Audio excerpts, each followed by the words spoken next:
Happy Wednesday, all. It's great to be here, and welcome to the presentation with the workforce, training the trainers on the nitty-gritty of workforce development, resumes, and job search strategies. I know you want this. I am Christine Armstrong, and I'll be your host for the next 30-ish minutes. I recognize this presentation can only really provide broad brushstrokes with the 30 minutes together, but I did my best to sneak in as much content as possible. On a professional level, I've been in workforce development for about 6 years, both in the Boston metro area and here in Albuquerque. And I am one of the 2 employment advisors here at CNM's main campus. As a curious soul myself, I strongly believe in the continuous learning process. So if you have clarifying or general questions, please do pop them in the chat, which I have open. I'll be keeping an eye on it. Also, we'll have a Q&A at the end, so another fabulous opportunity. And if you happen to have those deep soul-searching questions, we will make room for those as well. You can pop it into the Q&A at the end. You can send me an email. Regardless, we will find a way to make it happen. With the QR code on the right, it goes to the CNM Office of Career and Job Placement Linktree, which has a wealth of different resources attached. So feel free to scan it and peruse the resources, save it for a rainy day. And I will also share this presentation after the fact with Martha, who can help disperse it amongst you all. So don't feel like you have to take notes at the speed of light, though if there's something I mentioned verbally that's not on the slide, by all means, jot it down. So, quick snapshot of what we are offering today. Essentially, we're covering 3 pillars: workforce and career development, job search strategies, and resumes. Specifically, we'll be sharing some tips for working with students embarking on their next job or career, various job search considerations and nuances, and addressing different employer concerns within our labor market. Also, please note many of the tips contained within are going to be universal to the job search. So many of these will be great for your students, great for your clients. Many of these will also be applicable for yourself if you want to spruce up your own resume for whatever opportunity might come next. Whether it's your current employer asking for your resume for a presentation, speaking engagement, next job, school, whatever it might look like. Sure, the resume is a great tool for all. So you might find yourself wondering, why should I or my students even engage in workforce and career development with career coaches and or the respective resources? At the end of the day, we all have our own motivators, but workforce development at the macro level upholds our economy, and at the micro level will make our students' careers a reality. At its baseline, we have to honor that workforce development is both an art and a science, centers on supporting individuals, companies, and organizations in their growth. And from there, it can be broken down into different facets. At the macroeconomic level, which we just spoke to briefly, at a company level, and at an individual level. And we'll explore the latter 2. Next slide. At the individual level, workforce development is known as career development. It allows people to really achieve those professional goals, build those skills, overcome hurdles. Honestly, I like to think of it as a journey of transformation. And then at the company level, workforce development really supports organizations, companies, and various institutions in their growth as a strategic approach. One might even think of it as a strategy to identify the company's growing edge, talent gaps, and building out the respective solutions, ideally through their people.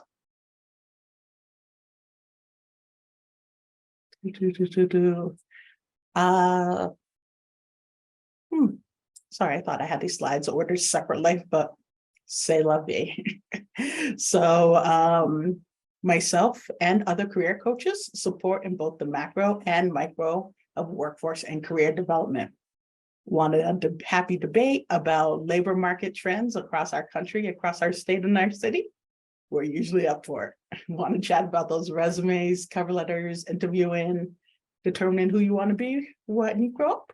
Great, we will certainly be game.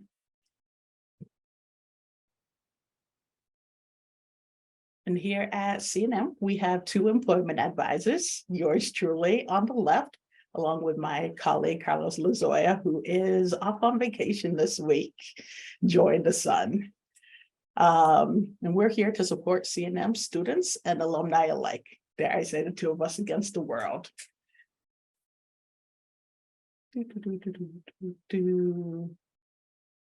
And also, there are a wide array of workforce and career development resources throughout the greater Albuquerque area for those who may not be plugged into CNM directly. Of course, got to start off by listing our office, CNM Office of Career Development and respective website. But, UNM has Office of Career Services and I believe different presences across our campus. Job Corps is specifically for young people. I believe it's 16 to 24. And then Goodwill Industries and New Mexico Workforce Connection are open to the general public.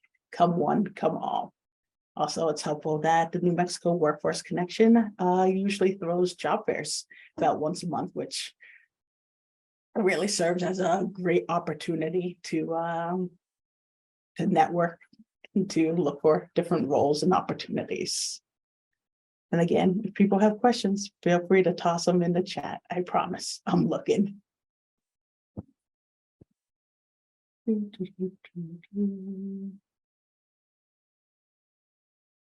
So shifting over to job search strategies, you might find yourself asking, why is the labor market relevant? How's it relevant to me?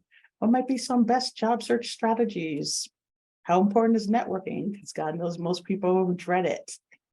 What's LinkedIn and why should I care? Or what are some other job search resources out there? Well, glad you asked and glad you're here so I can help answer some of those burning questions. So right now we are lucky to be in a strong labor market, dare I say, in spite of the pandemic. And labor market, just in general, serves as a barometer at the macro level for our economy. You will usually see it represented as a single-digit figure, except for when unemployment is particularly high, and measured by percentage of people gainfully employed across industries, seasons, and locales. So right now, the strong labor market does indicate that employers have a deep need for talent, and ultimately, the demand is greater than the supply. So dare I say, there's never a better time to look for a job than now, or when there is a strong labor market, which we can only hope to continue moving forward. Though, of course, labor markets also do tend to fluctuate with other economic trends. Labor markets usually dive along with recessions. So for the fellow nerds out there in the universe, here's some happy data to support it all. On the left, in March 2023, the New Mexico Workforce Solutions developed a report on the labor market, and it's strong. At the state level, it's 3.5, and in Bernalillo County, it's 2.7. So you might be wondering what those figures represent. Well, the unemployment rate is the percentage of the total labor force that's unemployed, but actively seeking employment and willing to work. So a 2.7 unemployment rate means that out of 100 people, only 2.7 individuals are unemployed, actively seeking employment and willing to work. So yay. On the right side is a graphic showing from April 2023, I think it was released, I want to say last week, maybe the week before, about the county unemployment rates, where again, you can see Bernalillo is at 2.7. And I think it's mighty intriguing to look across the state to see what the trends are. Los Alamos is there with 1.5, be like, well, thank you, lab. I appreciate you keeping our economy going. While Luna there in the south, might be struggling a little bit more with a 10.8. And, everything in between. Also, both of these reports are linked through the QR codes attached to each image for those who want to delve in deeper. And for those who want the URL, there it is. The top link is for the left image, bottom link for the right-hand image. Again, all that data being pulled from March and April of this very year. So it's the most recent data publicly available.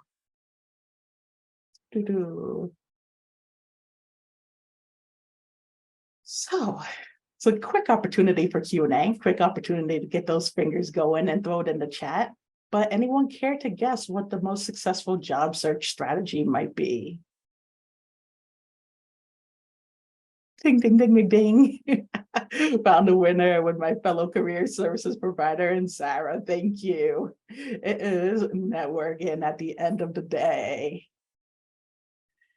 So networking, I'm sure most people do dread the term, but time and time again, it has proven to be the most successful job search strategy. It might take a lot of different forms, whether it's reconnecting with past colleagues, leveraging current relationships, maintaining a professional presence in the community, joining professional organizations, connecting directly with hiring managers, utilizing word of mouth, and beyond. And if you're looking to build your network, I really encourage, start where you're at. You can reach out to me after the presentation and I'll be more than happy to nerd out with you, continue the conversation. Feel free to connect with me, colleagues, and some other workshop peers on LinkedIn, because you already, start where you're at. Also, I do encourage people to always adopt a positive mindset when possible, and know that no one out there is rooting for your failure. On the flip side of things, I dare say most people are rooting for your success.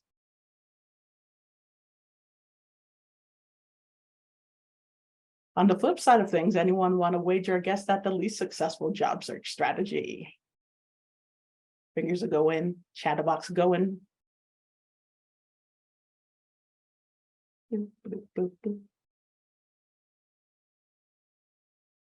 Yep.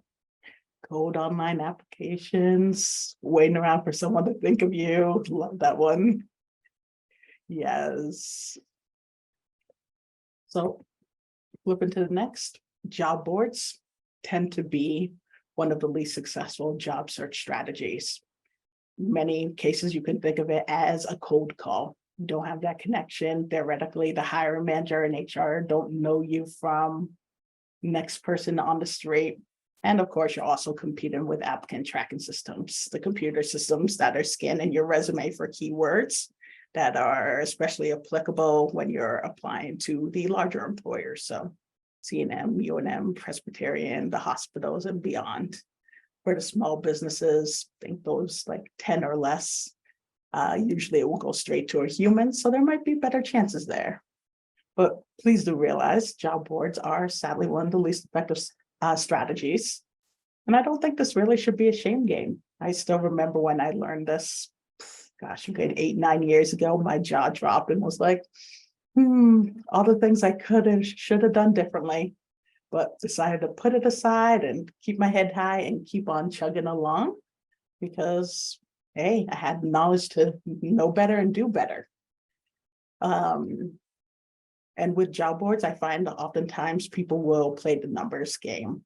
So they might apply to 100, 200 jobs and get 5, 10 callbacks.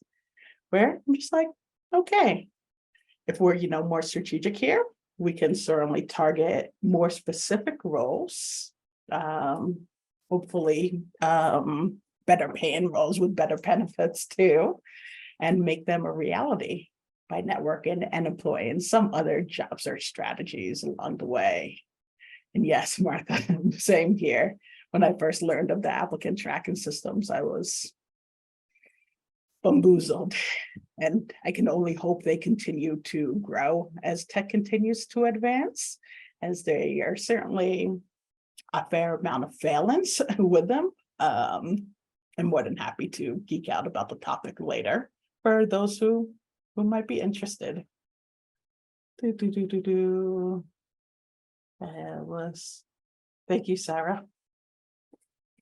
So here's a list of some different job search strategies and techniques that you might employ. Have networking at the top and job boards at the bottom, and kind of loosely ranked based off of efficiency, though there isn't, I have yet to find a report that shares the efficacy of all job search strategies. Though there are plenty that say what the least effective is, and there's plenty that will tell you what the most effective are. So, targeting your job search. I know it might seem straightforward, but I assure you it can be very multifaceted. So, first and foremost, I dare say, look inside yourself. And also, you may notice I say, you and yourself fairly often. Could apply to you, could apply to your students, could apply to your clients. So I'm just using the broad you in this case to be all encompassing. So please do look inside yourself. What do I want to be when I grow up? What do you want to do next? What are the skills, interests, potentials, abilities, achievements, ambitions, and values? It can be helpful to even craft the list of these things and see what rises to the top and see how well it already aligns with what you have done and what you're looking to do moving forward. Plus, with this information, we can easily target that resume. Generally speaking, I always encourage everyone to maintain an updated professional resume, which allows you to lead with confidence, jump on future opportunities, again, whether it's a job or presentation, school, and gets to serve as a placekeeper for all that incredible work you're doing. And with this information and that updated resume, we can more easily target roles in industries, which might look like customizing that resume for every specific opportunity. Say, if you're looking for a job, look at that job description for the happy keywords that they're seeking. You can think of a job description as the homework assignment, and your resume, cover letter, and eventually interviewing as the response.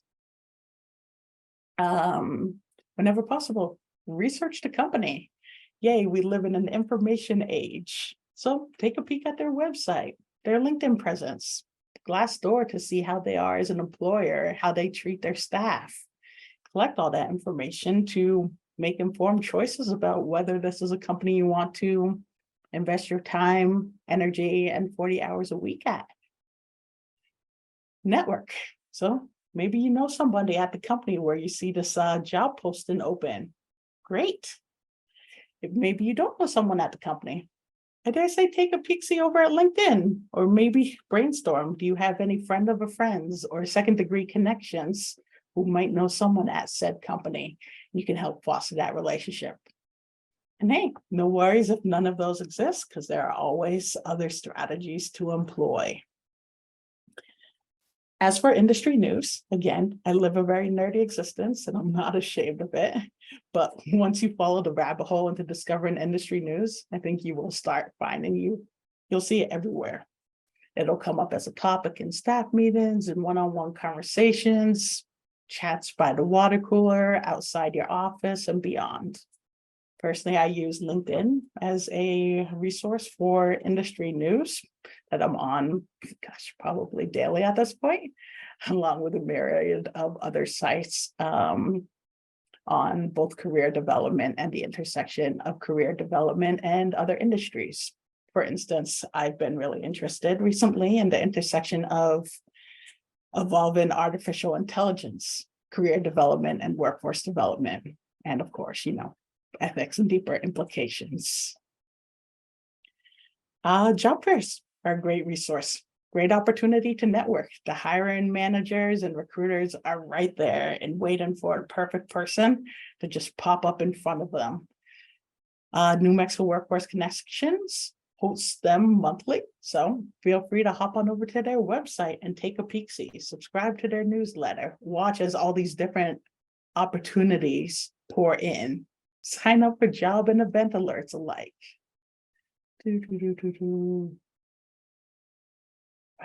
Yes, Sarah, I'm certainly more than happy to speak about that intersection between AI and career development. I do have a slide about it, and maybe I'll say 5-10 slides out. So I'll make a point to geek out there, and we could definitely continue more offline, being, the career development nerds of the world.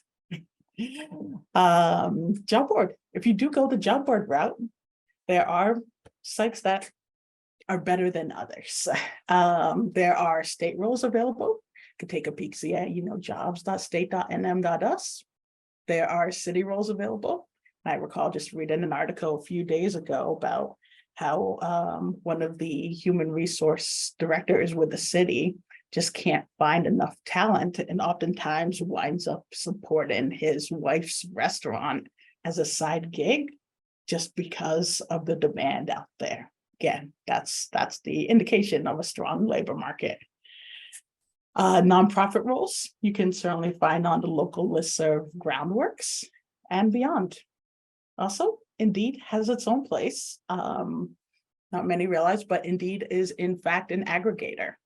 So like ChatGPT, it kind of scrapes the whole internet for different job opportunities and presents it to you in a nice streamlined fashion. Though, of course, just like applicant tracking systems, there's pros and cons to this approach.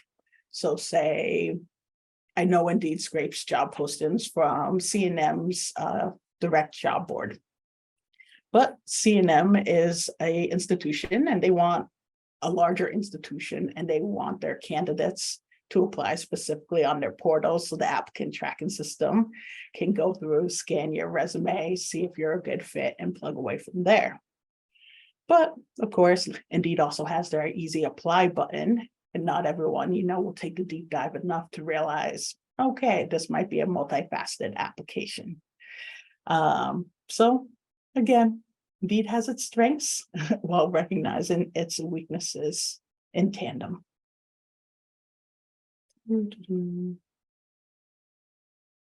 Fabulous. LinkedIn. I will admit, I personally am a fan of LinkedIn. I've had an account for probably 10 years now, and how I've used it over the years has continued to evolve, and I appreciate how it learns and grows with me, or well, how my learning, my growth is reflected there, and how much I've taken away from the platform as well.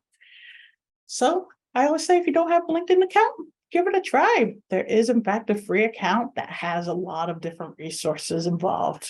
Most of the 10 years I've had an account, I've only had the free option, and that served me well. I think I signed up for premium for 1 month because they offered it for free, and I was like, interesting to see it from the other side, but certainly not worth that $40-50 a month from my personal perspective. But of course, up to you to make that informed decision. And it's a great platform for a myriad of different job search strategies, which is why I appreciate it. Can utilize it for networking, which I think most people think of it as its primary purpose, but it's also helpful for maintaining that professional presence, staying abreast of industry news, searching for new roles, because there is a job board built into LinkedIn. And I'll say a few months ago, maybe last year, they rolled out a feature to build a resume on its site as well. And there's also integrations into Outlook for those who use Outlook too. It's worth noting, again, all those features are in fact available with their free account. And I assure you, I'm not actually paid by LinkedIn. It's just helped me along the way. So if it can help you in your journey, by all means.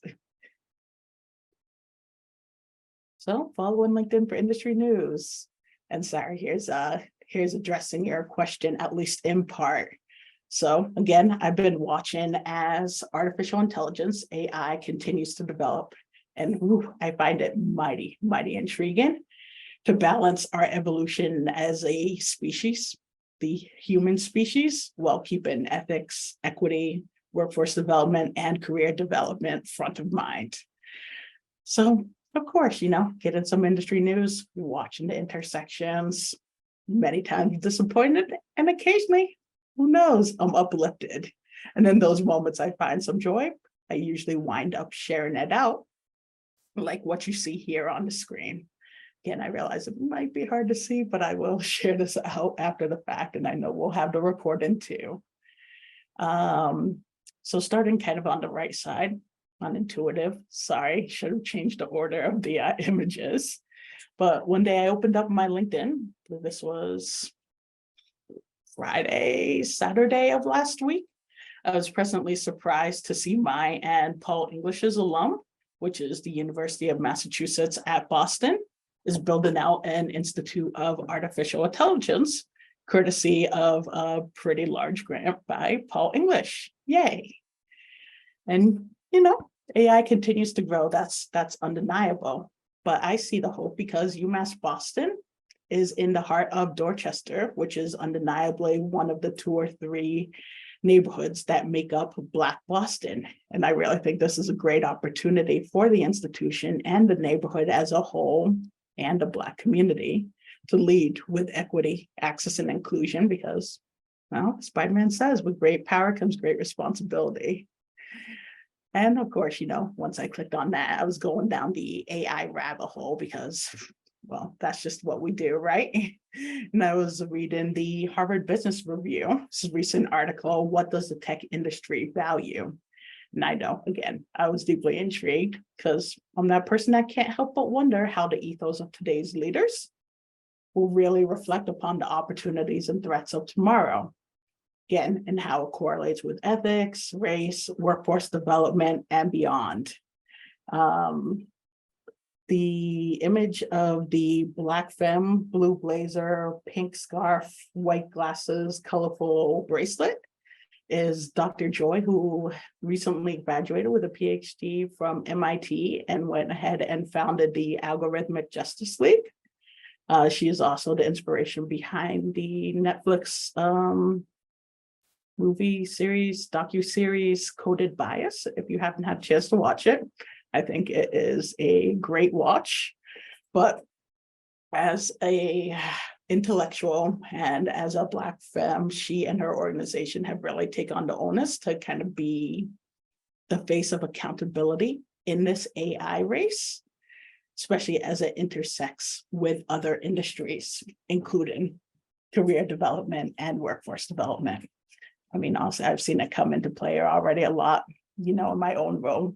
There's people who will just, go to ChatGPT and be like, build me a cover letter for a surgical technician role. And boom, it comes out.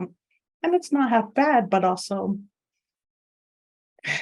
I think there are certain things that should stay sacred. Personally, I stand with the Writers Guild and their strike and the fact that arts need to remain a safe space in a certain way.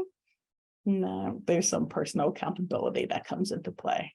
But again, I will nerd out with you later, Sarah, and anyone else who cares to engage at that level.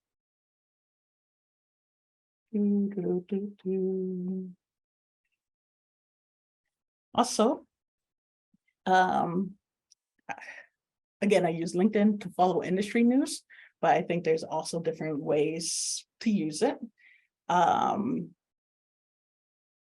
So at the intersection of kind of different social media platforms, I also use my Instagram account, both for personal use and for professional use at the intersection of career development, DEI, Blackness, all things LGBTQ and beyond. And I found Tomi, spelled Tomi, of My Career Couch. I always want to say coach, but it's couch, like a synonym for sofa. And she offers some great tips and tricks along the way. If you want to look her up on Instagram, again, My Career Couch. And this is a video she shared on April 13th, specifically about when you may not have a connection with a company and you see an open role and you want to build a connection from there. Again, the strategy may not work 100% of the time, but you only need one person to be a taker at the end of the day. So again, I know the text is small. I will share this out later, but some big takeaways is find something you have in common with your connection, whether it's industry, background, education, career change, job fit, or include this mutuality in a message to them, perhaps on LinkedIn. And remember the golden rule. If you ask for a job, it's likely you'll get advice. But if you ask for advice, it could potentially lead to a job. Because in your career, good things do not always come to those who wait. So can't hurt to shoot your shot. There will be rejections as a part of the process. It's just part of this crazy thing called life. But you only need one yes at the end of the day. And personally, I was reading through these and I'm like, I really appreciate her approach there. So like the first one says, hi, Blank, I hope you're well. I'd love to connect and ask about your experience so far with CGM. Just quick questions on your experience, getting the role and general thoughts on Blank up so far. I've seen an HR vacancy with your unit and your thoughts will be much appreciated. Thank you. They're like, happy to help. Thanks. great. You're a star. Thanks so much. Would you prefer a mobile or Zoom call? And they went from there. Some other different kind of conversation starters. Again, frame it in your own language, but just one other option there in your wheelhouse. Sorry, just taking a peek at the chat as I saw some great things pop in. Fabulous, yes, finding great opportunities because of Facebook stalking and social media. Love how that happens. Yes, I mean, gosh, social media is essentially justified stalking at the end of the day. God knows I love it. Well, have a love-hate relationship with it. Listen to a program once that said a large component of HR has already subsumed under AI evaluation. The point that they were making is that since these systems were trained on traditional HR evaluation processes, so they had often inherited the same discriminatory biases as old school HR had. Yes, I have read that is the same case. Funny enough, I was pouring through my own LinkedIn account in preparation for this presentation, and I had shared something on the topic maybe a month ago. Scrolling through my account right now to see if I can find it and share it all with you. Thank you all for your patience.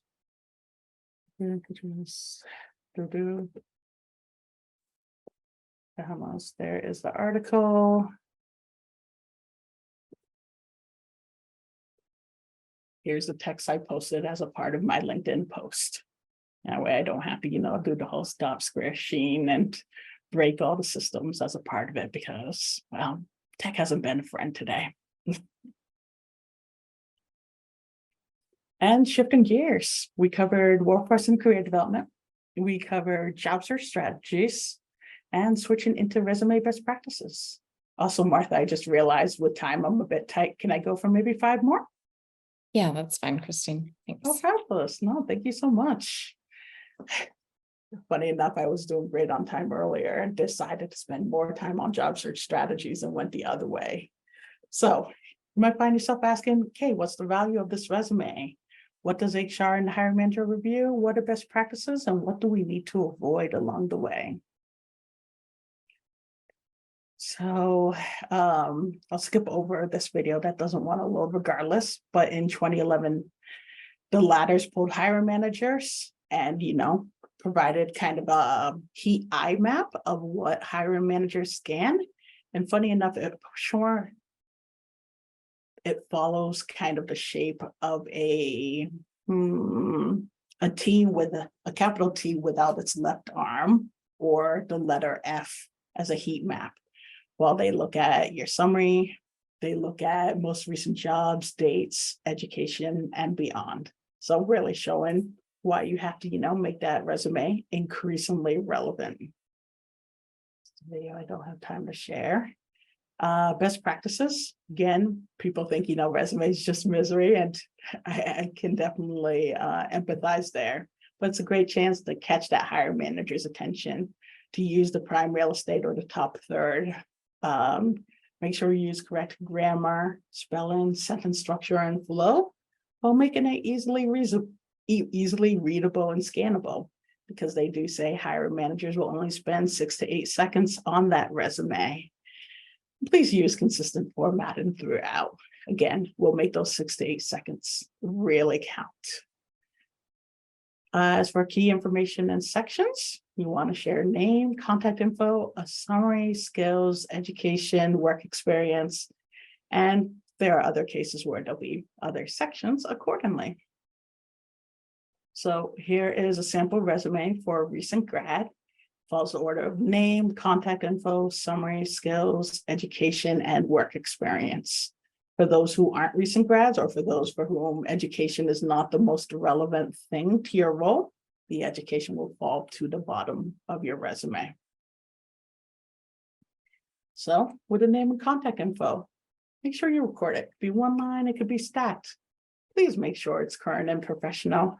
Can't tell you how often I see people put old phone numbers, old email accounts, an email like sexybunny@Yahoo, things like that.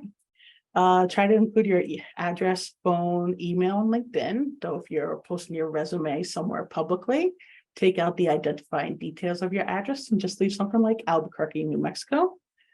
And please ensure your information is not in a header, table, or text box, because those applicant tracking systems will not be a fan.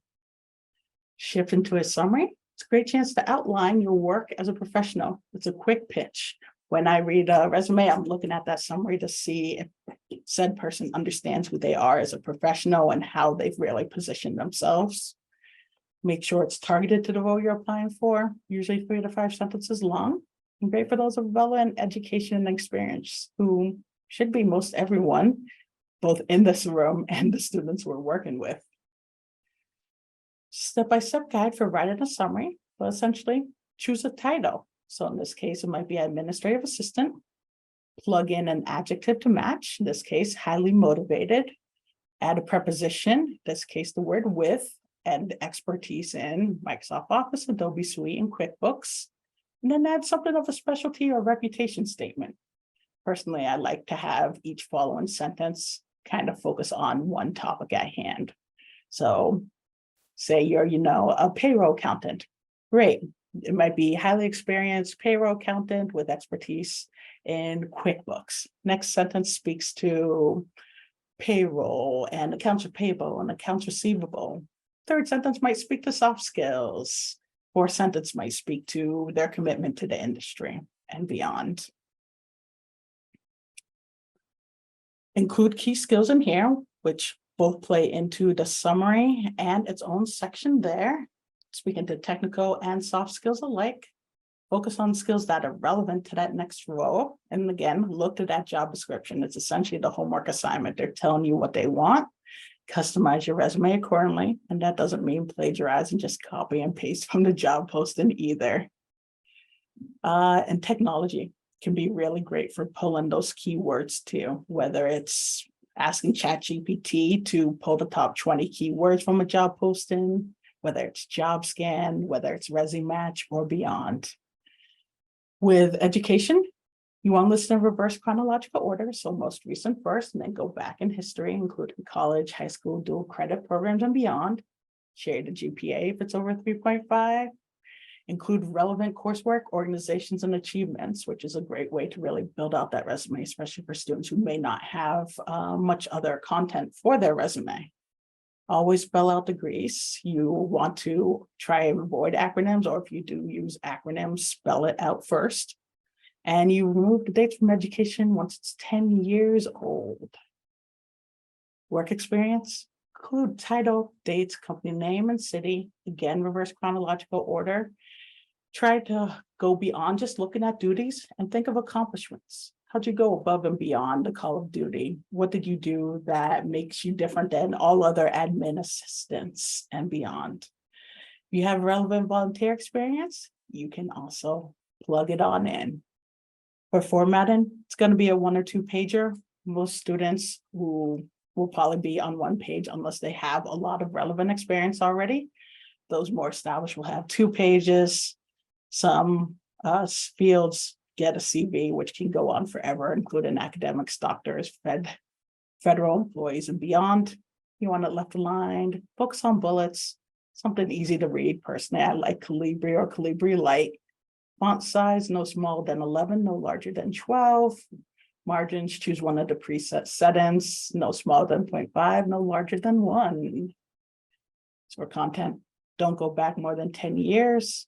Please double, triple, quadruple, check that resume and tailor it at every possible chance. It'll be the difference between applying for 100 jobs and getting 5 calls back and applying for 100 jobs and getting 30 calls back. Please keep that information relevant using keywords. Again, they will be there in the job posting. And please use a separate document for the resume, separate document for the cover letter, separate document for the references. Here's a quick snapshot of ways to brainstorm accomplishments, whether it's including scope of work, using comparisons, describing content, or including measurable results. There are online resources, again, whether it's ChatGPT and asking that question, please don't have it write your whole resume or cover letter. It hurts my soul when that happens. but it can be a good chance to, ask her what some duties might be for a typical role, brainstorm keywords based off of the job description. ONET Online is a great resource. It's pulled from BLS, the Bureau of Labor Statistics, and it describes different industries, different roles by keywords, education desired, labor market trends within it, and beyond. JobScan and ResuMatch both have free capabilities, and what they allow you to do is upload the job description on one side, upload your resume on the other, and they'll scan the two against each other for keywords the same way an applicant tracking system would. You want to aim for 75% or 80% match or better, knowing that would really rise to the top for HR within the applicant tracking systems. And please avoid sharing this information, whether it's social security numbers, date of birth, age references, salary info, personal social media. Again, keyword being personal. If you're like in marketing and you have a professional presence online, you do want to share that. Shift away from objectives. Again, we've gone to summaries. References available upon request. They don't need your permission to ask for references. Avoid templates because they're not typically compatible with applicant tracking systems. Atypical fonts, they're not read properly. Header, table, or text box features, again, not read properly by applicant tracking systems. Graphics, images, or pictures, same there. And lo and behold, made it through. Again, sorry for going over on time and don't know if we still have time for Q&A. But if we don't, regardless, I will still be here until the end of the meeting and can field questions one-on-one in the chat or via email. Thank you so much, Christine. I really appreciate all of these insights. And if folks could express their appreciation either through the applause emoji or just through their video, thank you so much for that. We really appreciate your time and expertise. And we could probably take one or two questions before we switch over to our case study. Sarah did answer. I had a question about submitting Word documents versus PDFs. And she did say that it's still great to submit a PDF just as long as it doesn't have those, as you mentioned, also text boxes or pictures, because those are hard to scan. I also encourage you, if you have a PDF, do Control F to see if you can find a word. If you can find the word, it's usually compatible with applicant tracking systems. Otherwise, it might just be a pure image that's captured by a PDF, in which case it's invisible. Okay, great. Thank you. And I think a little bit higher, Jim also asked about letters of recommendation and how much of a role they play in the hiring process, since that he does a lot of them for his students. Oh yeah, for sure. I think letters of recommendation wind up being really solid for scholarship applications and for future education opportunities, but I don't see them come into play with job opportunities. Instead, in those cases, student can ask you to be their reference and include your information on their reference sheet, name, title, company, relationship to you, phone number, and email address. And then, once the employer is ready to move forward, if they're moving forward with your candidate, they'll either give you a call, send you an email, or if they're a bigger company, they might already have kind of a pre-filled form they'll send your way.